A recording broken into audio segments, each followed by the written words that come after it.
Para sahabat, tanggal 24 November yang lalu, kampus Sekolah Tinggi Pembangunan Masyarakat Desa PMD itu bikin kerjasama dengan Komisi Pemilihan Umum Daerah Istimewa Yogyakarta, KPU Go to Campus, menyelenggarakan webinar dengan tema partisipasi masyarakat desa dalam pemilihan serentak tahun 2020.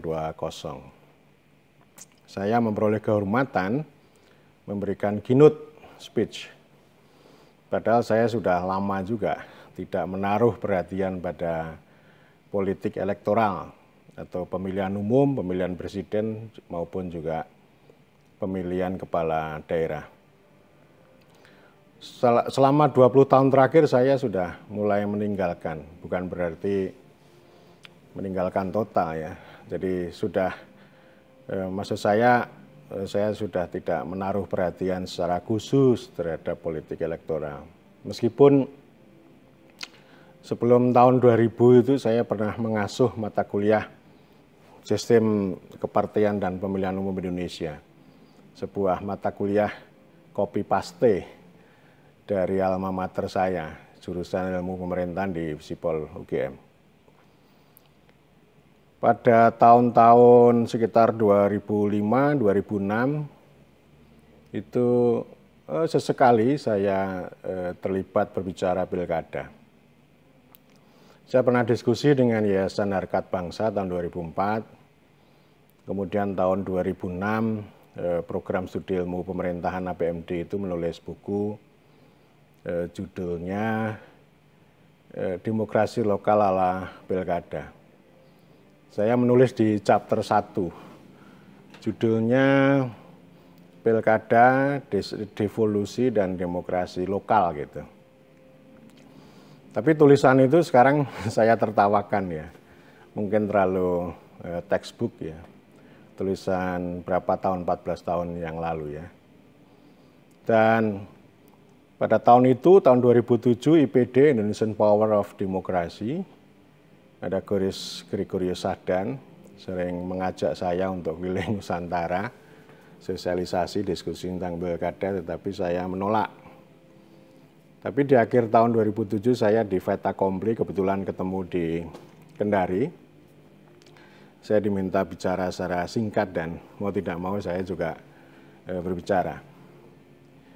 Posisi saya memang berbeda dengan mainstream sarjana ilmu politik. Saya non-mainstream.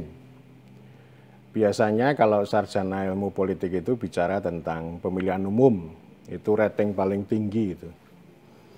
Kalau sarjana ilmu politik nggak bicara pemilu kayaknya tidak afdol. Jadi saya menilai bahwa berbicara tentang pemilihan umum dalam ranah ilmu politik itu sebenarnya mudah kok. Belajar 2 jam aja selesai. Tetapi sebaliknya malah justru itu dapat rating tinggi karena kan hingar-bingar.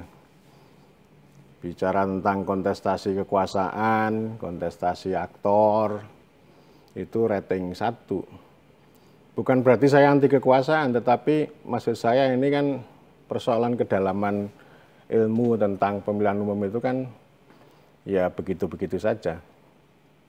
Saya malah menilai juga banyak orang yang sibuk mencurahkan energi, waktu, pemikiran terkait dengan pemilihan umum, bahkan juga terlibat menjadi agen penyelenggara pemilihan umum, tetapi ujungnya dia mencaci maki terhadap produk pemilihan umum. Entah itu kepala pemerintahan maupun juga parlemen. Jadi ini tidak koheren, itu namanya anti politik.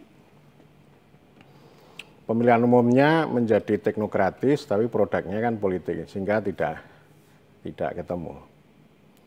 Dan karena itu pada memberikan keynote speech, saya menulis makalah. Temanya repolitisasi pilkada. Di Facebook,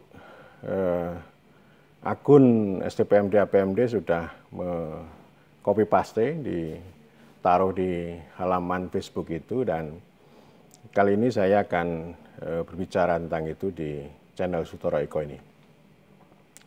Pertanyaannya ini ya, mengapa saya berbicara tentang repolitisasi pilkada? Ini kan saya sebut dengan politics of things. Saya terus-menerus akan melakukan kampanye, termasuk dengan Ari Sujito ya, politics of things, repolitisasi segala hal, dan nanti akan saya sampaikan mengapa saya berbicara itu dan apa yang disebut dengan repolitisasi. Padahal pemilu, ya, termasuk pilkada tentu ya, itu kan politik, pertaruhan kekuasaan. Mengapa saya harus berbicara repolitisasi? Saksikan video ini secara tuntas.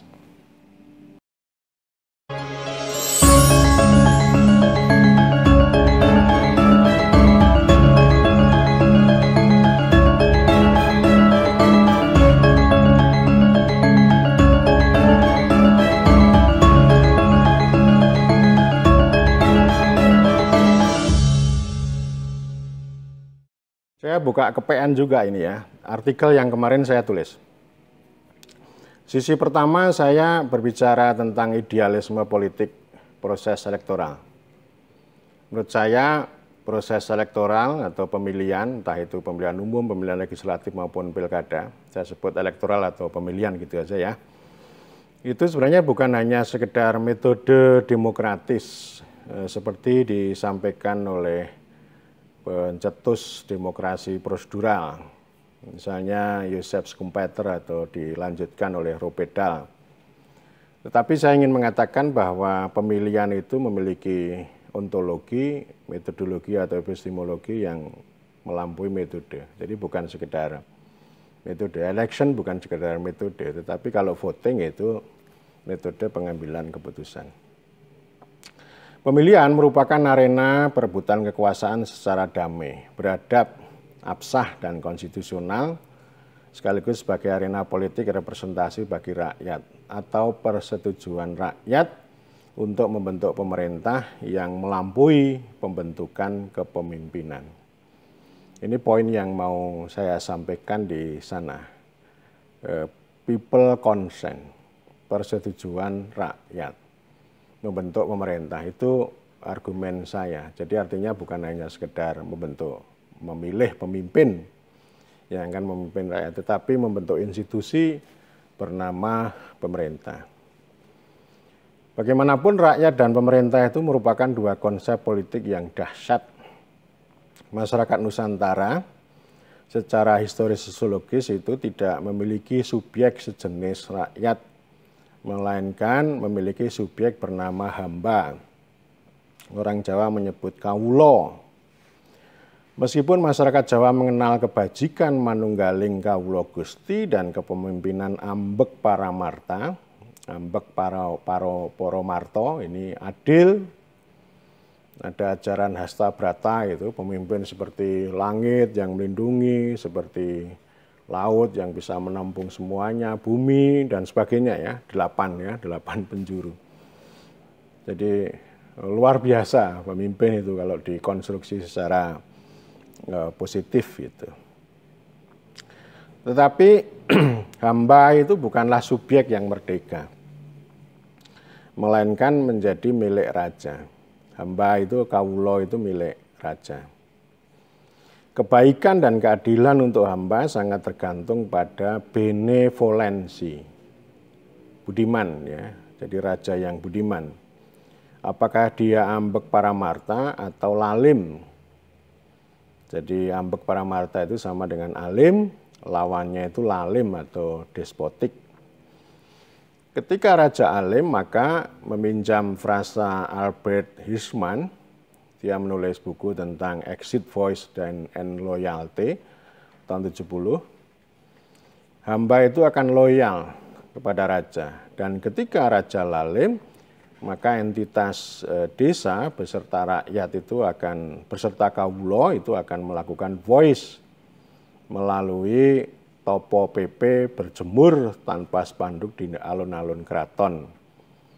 Ya, jadi ini topo PP, kalau sekarang ya unjuk rasa, demo ya, tapi tanpa spanduk, jadi berdiam diri aja berjemur di teriknya matahari di alun-alun keraton. Ketika topo PP atau voice atau suara itu tidak memperoleh respon dari raja, maka mereka akan exit atau keluar dengan cara bedol desa ke wilayah lain yang kosong. Ini yang sudah pernah saya sampaikan bahwa di Jawa ini kan desanya kecil-kecil.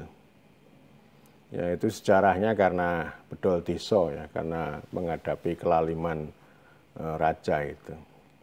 Terutama pajak dan upeti. Mereka pergi ke hutan atau pokoknya yang jauh lah dari istana untuk menghindari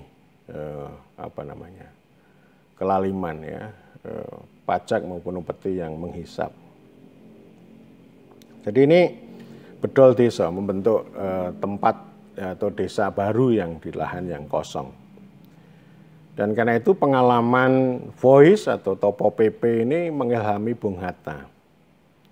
Beliau menggunakan salah satu esensi demokrasi adalah hak rakyat untuk protes. Jadi topo PP itu sama dengan protes sebenarnya.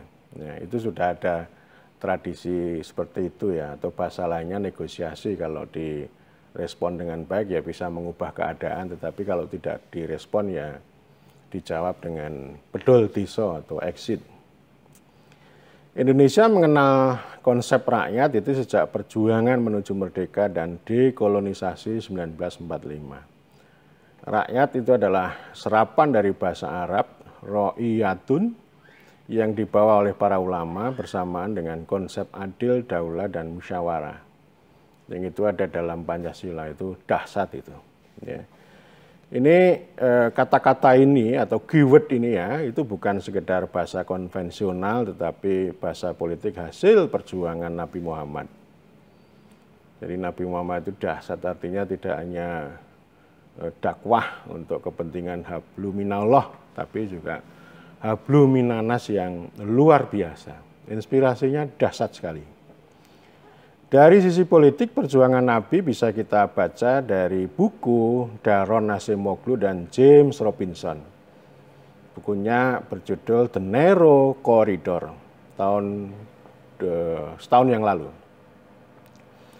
Di Mekah, Kanjeng Nabi berjuang menggunakan Islam untuk mempersatukan beragam suku yang terus berperang.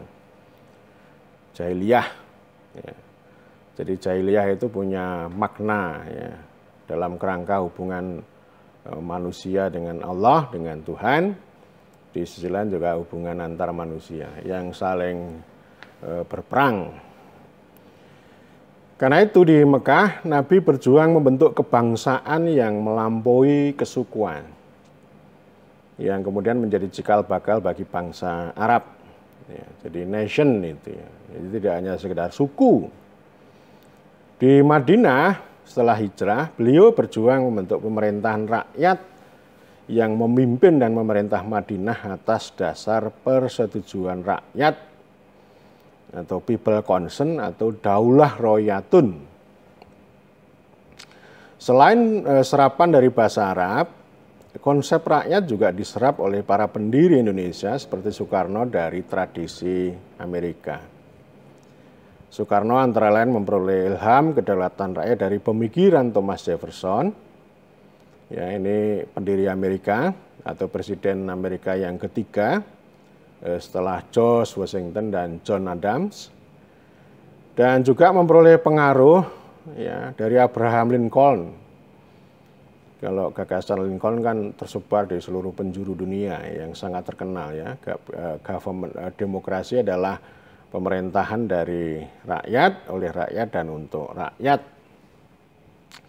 Dengan begitu, sebagai konsep politik, rakyat adalah liberasi atas konsep hamba. Pembebasan secara radikal atas konsep hamba atau konsep kaulo, sekaligus sebagai radikalisasi atas konsep masyarakat. Kalau manusia berkumpul, membangun masyarakat itu kan untuk kerjasama dan harmoni.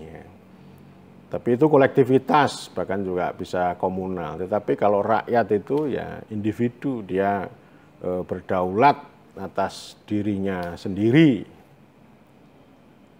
Konsep rakyat berjodoh dengan konsep pemerintah. Baik zaman prakolonial maupun zaman kolonial, itu dua konsep itu tidak dikenal. Kekuasaan kolonial membentuk negara dan menjalankan pemerintahan, tetapi tidak mengenal konsep pemerintah atau government. Lebih tepat negara, bukan government. Birokrasi pangereh praja lebih tepat dikenal sebagai negara kolonial ketimbang pemerintah, yang oleh sejarawan Hari Julian Benda disebut sebagai negara pegawai atau Beamtenstaat. Ini yang sering saya sebut. Atau semacam pemerintahan administratif yang bercorak formalistik, hierarkis, sentralistik, dan birokratik. Tentu ini anti sosial dan anti politik. Government berbeda dengan negara, bukan pula penguasa dan bukan pula sekedar pemimpin. Pemerintah itu lebih tinggi kelasnya ya, daripada pemimpin. Kalau pemimpin kan hanya terpusat pada sosok, pada aktor, tetapi kalau pemerintah itu institusi. Dalam demokrasi, ada ada pemimpinnya, ada sosoknya yang disebut orang nomor satu, tapi juga ada senat, ada majelis, ada parlemen, dan kemudian juga ada rakyat. Orang nomor satu tentu dia bisa memimpin rakyat, juga bisa memimpin organ-organnya yang dikenal dengan birokrasi. Pemerintah itu supreme authority, pemegang otoritas tertinggi dalam negara yang dibentuk melalui persetujuan politik rakyat. Jadi maknanya di situ, pemerintah itu dibentuk, disetujui oleh rakyat. Dia berbeda dengan birokrat, berbeda dengan penguasa, berbeda dengan negara. Tetapi ini persetujuan rakyat membentuk pemerintah itu yang hakikatnya ada di situ. Jadi pemerintah itu sama dengan representasi rakyat. Pemerintah atau government merupakan tradisi Anglo-Saxon atau tradisi Anglo-Amerika yang berbeda dengan negara dalam pengertian status, state, eta, estado, stat dalam tradisi Eropa kontinental. Sesuai spirit Anglo-Amerika, konsep government merupakan liberasi atau pembebasan atas konsep negara ala Eropa kontinental yang kaku, rigid, formalistik, sentralistik, birokratik, dan anti politik. Jika Eropa kontinental mengutamakan negara, hukum, birokrasi, administrasi, dan warga, baru kemudian mengenal demokrasi. Belakangan ya, demokrasi itu setelah tahun 40-an lah. Anglo-Amerika mengutamakan pemerintah, politik, demokrasi, dan rakyat, baru kemudian menyusul birokrasi dan administrasi. Jika Eropa kontinental bicara tentang negara hukum, Anglo-Amerika bicara tentang pemerintah rakyat, tentang demokrasi. Jadi ada titik yang sama dengan pengalaman di Madinah. Konstitusi Indonesia memadukan, jika tidak bisa disebut sinkretisme ala Jawa, antara tradisi Anglo-Amerika dan tradisi Eropa kontinental. Kita mengenal negara dan pemerintah sekaligus rakyat dan warga, meski negara lebih menonjol ketimbang pemerintah dan rakyat lebih menonjol ketimbang warga. Ini bisa kita tahu dengan cara menghitung jumlah 4 kata kunci itu dalam konstitusi. Sebagai contoh, baik kata negara maupun kata rakyat itu sama-sama berjumlah 100 dalam konstitusi, mulai dari pembukaan sampai penjelasan. Konsep kedaulatan melekat pada negara dan rakyat. Meskipun saya telusuri dalam konstitusi kok kayaknya nggak ada kedaulatan negara itu. Yang ada adalah kedaulatan rakyat. Tetapi dari sisi filsafat politik antara rakyat dan warga itu memang susah untuk disambung yang berbeda antara negara dan warga. Saya sering mengatakan bahwa pemerintah ini kan proses transformasi dari rakyat menuju warga. Tapi dalam sistem politik kan ada pelajaran feedback ya, feedback.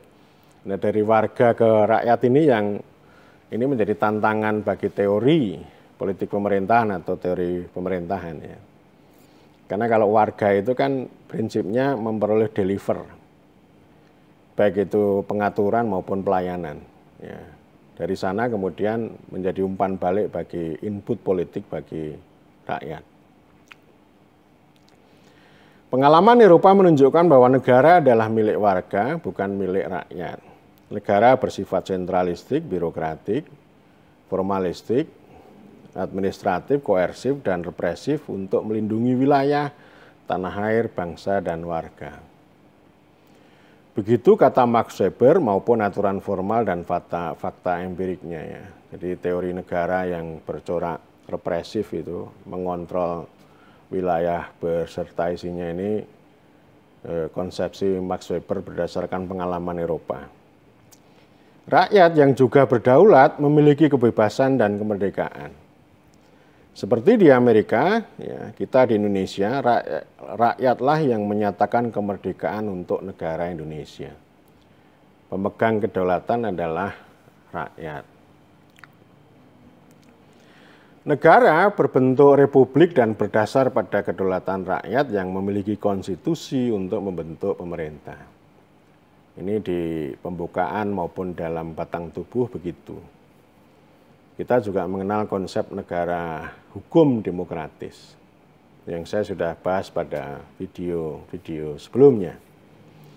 Pemerintah merupakan supreme authority yang menjalankan fungsi governing atas negara, baik negara sebagai institusi maupun negara sebagai gagasan dan tujuan. Seperti tertuang dalam paragraf keempat pembukaan Undang-Undang Dasar 1945. Itu gagasan dan tujuan. Kalau institusinya ya sebenarnya terletak pada birokrasi, tentara, polisi, dan sebagainya. Antara rakyat dan pemerintah memiliki hubungan dekat. Salah satu esensi kedaulatan rakyat adalah membentuk pemerintah, yakni memilih kepala pemerintahan atau eksekutif dan wakil rakyat atau legislatif, sehingga keduanya, ya, eksekutif dan legislatif ini kita sebut sebagai institusi pemegang kedaulatan rakyat. Inilah yang disebut pemerintah dari rakyat dalam demokrasi. Tetapi membayangkan demokrasi sebagai pemerintahan dari rakyat, oleh rakyat, dan untuk rakyat bisa utopis dan bahkan kita bisa frustasi. Susah kita menemukan secara nyata.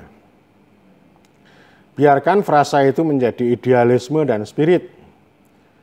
Jika berpijak pada konstitusi dan realisme politik, maka demokrasi yang lebih relevan jika kita pahami sebagai pemerintahan dari rakyat, pemerintahan oleh pemerintah, atau lebih tepatnya pemerintah partai, ya, karena eksekutif dan legislatif kita itu dari para politisi, dan pemerintahan untuk warga. Jadi itu jelas ya, dari rakyat dan ujungnya untuk warga. Rakyat memiliki dan membentuk pemerintah. Pemerintah mengatur dan mengurus negara. Negara melindungi dan melayani warga. Relasi rakyat dan pemerintah disebut input politik yang menjadi domain ilmu politik. Relasi pemerintah dan negara merupakan proses pemerintah atau the process of governing yang menjadi domain ilmu pemerintahan. Relasi negara dan warga merupakan output administratif yang menjadi domain ilmu administrasi, baik administrasi negara atau administrasi publik. Ya, kalau dalam sistem politik kan tadi ya IPO ya, IPO input politik, proses memerintah, lalu output administratif. Nah, output ini kalau dalam pelajaran sistem politik bisa menjadi umpan balik untuk kembali ke input. Ini tantangan yang luar biasa ya, ranah ruang politik, umpan balik dari warga ke rakyat. Itu idealismenya, akan tetapi realitas berbeda dengan idealisme rakyat, pemerintah, negara, dan warga itu. Jadi ini satu kontinum, satu sistem pemerintahan kita itu rakyat, pemerintah, negara, dan warga. Saya tidak mengatakan bahwa realisme yang akan saya sampaikan bukan untuk dibiarkan atau diamini secara pragmatis dan bukan untuk dicaci maki. Realitas kita dalam pemerintahan, dalam politik, dalam bernegara itu bermasalah. Bangunan besar rakyat, pemerintah, negara, dan warga itu sungguh bermasalah, baik dari sisi pengetahuan maupun praktek. Semua salah kaprah. Negara hukum berubah menjadi negara peraturan, pemerintah demokratis berubah menjadi pemerintah administratif, birokratik, dan belakangan teknokratik. Indonesia memiliki banyak kepala pemerintahan, banyak pemimpin yang hebat, banyak negarawan yang suci dan disakralkan, tapi kita tidak memiliki pemerintah dalam arti yang sebenarnya. Sesuai idealisme yang tadi saya katakan, sesuai dengan konstitusi, sesuai dengan teori pemerintah, ilmu pemerintahan, miskin teori pemerintah.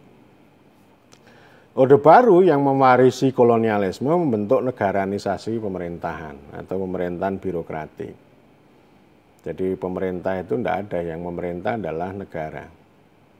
Soeharto itu secara pribadi mengembangkan personal rule, kekuasaan pribadi. Secara institusional dia membentuk pemerintahan yang birokratik. Ya, pemerintahan memang lebih luas daripada pemerintah, tetapi kalau kita mengikuti demokrasi ya yang menjalankan pemerintahan itu yang paling utama adalah pemerintah. Pemerintah bukanlah birokrasi, meskipun mengandung birokrasi. Era reformasi yang mengamini neoliberalisme menjadi arena bagi pasarisasi atau industrialisasi pemerintahan. Jadi kalau lama itu negaranisasi, kalau yang baru industri. Teknokrasi ya, teknokrasinya sangat kuat. Tak urung ya, pemilihan atau proses elektoral itu bekerja dalam suasana kebatinan neoliberalisme selama ya 15 tahun terakhir. Coraknya adalah pemilihan adalah proses politik yang anti politik dan teknokratik. Proses elektoral itu pasti politik, tapi anti politik dan lebih dekat ke teknokratik. Demokrasi mengalami reduksi menjadi elektokrasi sebab neoliberalisme itu tidak menyukai demokrasi dan rakyat yang kuat, melainkan hanya suka pada metode demokratis yang diajarkan oleh teori-teori demokrasi prosedural. Jadi tekannya metode demokratis dan indikator demokrasi. Jadi orang sibuk dengan indikator, tapi hakikatnya lepas. Elektokrasi masih dibombardir dengan depolitisasi yang berujung dengan teknokrasi. Jadi demokrasi itu berubah menjadi elektokrasi, elektokrasi kena atau menghadapi depolitisasi, ujungnya adalah teknokrasi. Kita secara formal adalah masyarakat demokratik, tetapi secara material kita adalah masyarakat teknokratik. Jadi lebih suka pada keahlian, ketepatan, data, sibuk dengan metode, ya, lupa hakikat, sibuk dengan tata kelola gitu ya. Yang ini ada di dalam watak elektokrasi yang teknokratik dan anti politik itu ada di dalam pilkada. Ya, yang saya akan sampaikan sejumlah ciri. Pertama, pemilihan sibuk dengan tata kelola, proses bisnis dan prosedur. Orang sibuk dengan daftar calon, daftar pemilih, pendataan, kotak suara, kertas suara, cara memilih, dan seterusnya. Orang juga bilang bahwa demokrasi dan pemilihan sangat mahal dan tidak efisien. Yang konon katanya ya, itu sebagai sumber korupsi. Jadi karena biayanya mahal lalu korupsi, ini kan kacau ini. Logikanya kacau banget, sangat kacau. Karena tidak efisien, maka orang itu mengusulkan pilkada langsung dihentikan dan lebih baik dipilih oleh DPRD agar lebih efisien. Ya kalau mau lebih efisien ya lebih baik kepala daerah itu ditunjuk oleh presiden saja. Ya, tunjuk aja. Itu efisien itu. Tapi kan bukan hanya sekedar itu. Dulu orang juga berdebat apakah pilkada itu sebagai rezim pemilu atau rezim otonomi. Jawabannya pilkada adalah rezim otonomi. Menurut saya ini adalah jawaban teknokrasi, bukan jawaban politik. Dan akhirnya ketika itu menjadi rezim pemilu, ya segala proses elektoral itu menjadi elektokrasi tadi, menjadi teknokratis, kehilangan hakikat demokrasi. Kedua, kandidasi atau pencalonan adalah proses politik di tangan partai dan menjadi teknokratik di ranah bisnis proses pemilihan. Visi calon sebagai salah satu syarat adalah dokumen normatif teknokratik. Sebuah dokumen yang tidak hidup untuk tidak dikatakan sebagai dokumen mati. Visi calon bukan ekspresi politik calon yang telah bergulat dengan rakyat, tetapi rumusan teknokratik yang disiapkan oleh tim sukses dan juga tim pakar.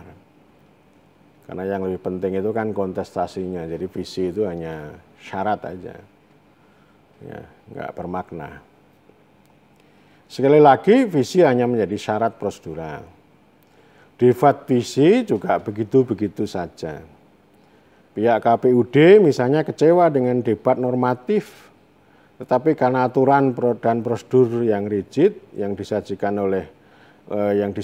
untuk menjaga netralitas dan objektivitas, maka mau tidak mau debat itu tetap berjalan normatif dan textbook, teknokratik dan tanpa politik. Politik ini hanya urusan strategi, taktik, kalkulasi. Bukan pada debat itu, nggak ada politik itu debat itu.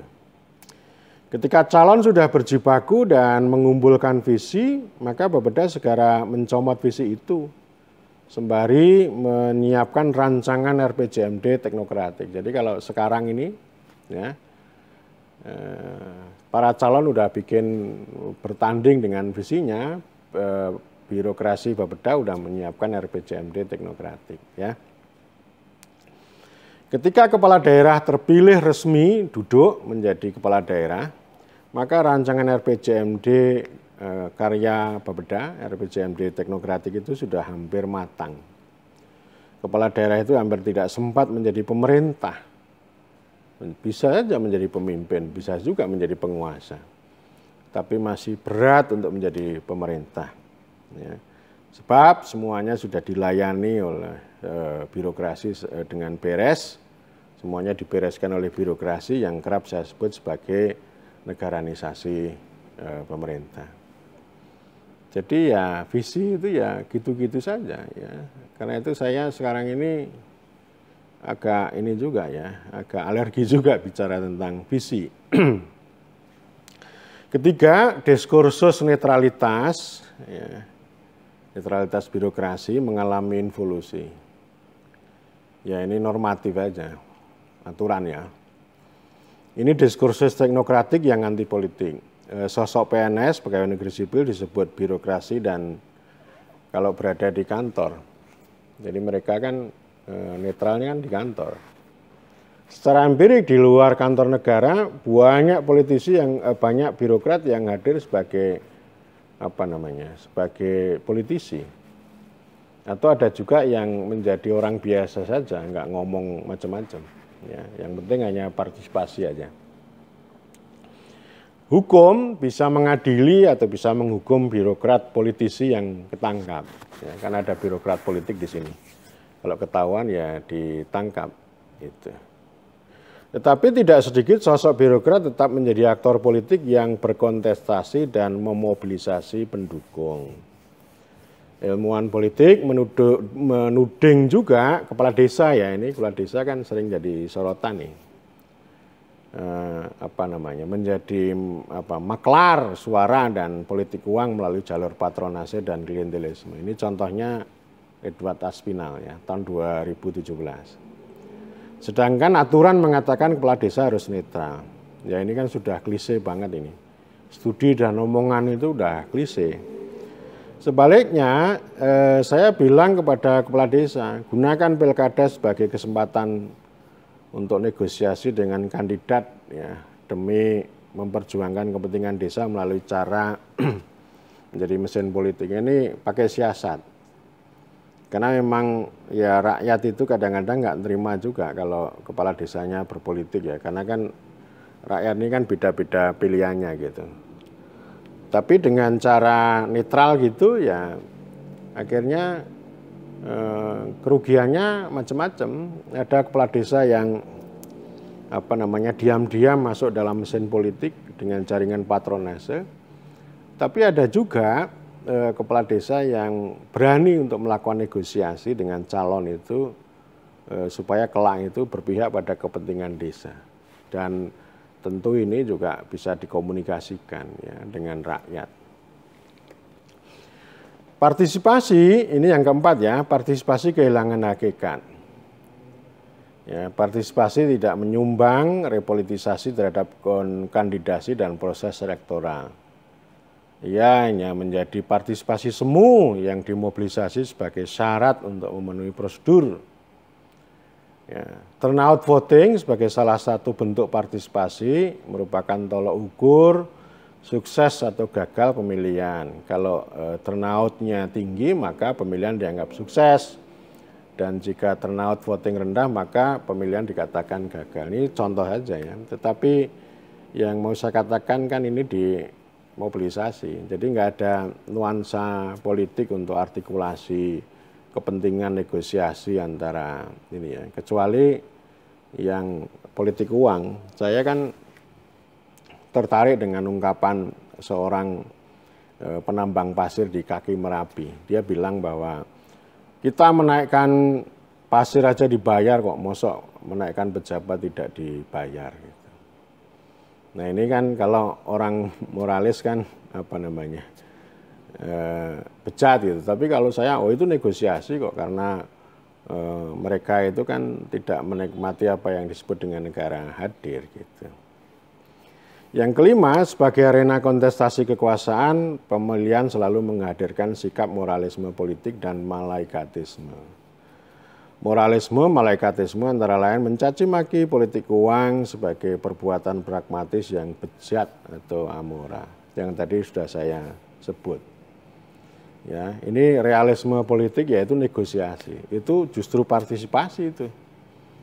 Ya, partisipasi itu politik semacam itu. Kalau enggak ya kalau hanya netral-netral saja, adem-adem saja kan itu kita ini hanya bisa merawat harmoni, merawat ya tentrem ayem gitu, tapi kan ya gitu-gitu saja tidak akan ada perubahan. Jadi ada dinamika. Ya kalau kita misalnya ini rakyat sedang melakukan negosiasi pada elit, gitu ya, itu kan bisa menjadi basis bagi teorisasi politik pemerintahan. Ya. Dalam rangka bentuk pemerintah ini loh, ini membutuhkan cara pandang yang berbeda. Bukan menghakimi, oh itu amoral, oh itu bejat. Ya. Ya, jadi ini 5 poin gitu ya, 5 poin tentang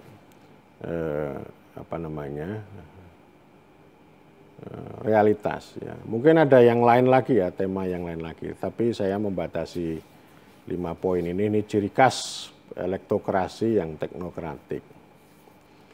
Dan di bagian akhir saya ingin mengatakan bahwa refleksi kritis yang saya sampaikan di atas merupakan bagian dari repolitisasi pilkada. Pilkada sebaiknya dimasukkan ke dalam arena politik, ya, politik dimasukkan dalam pilkada. Setiap ruang publik bisa digunakan untuk menggoreng pilkada.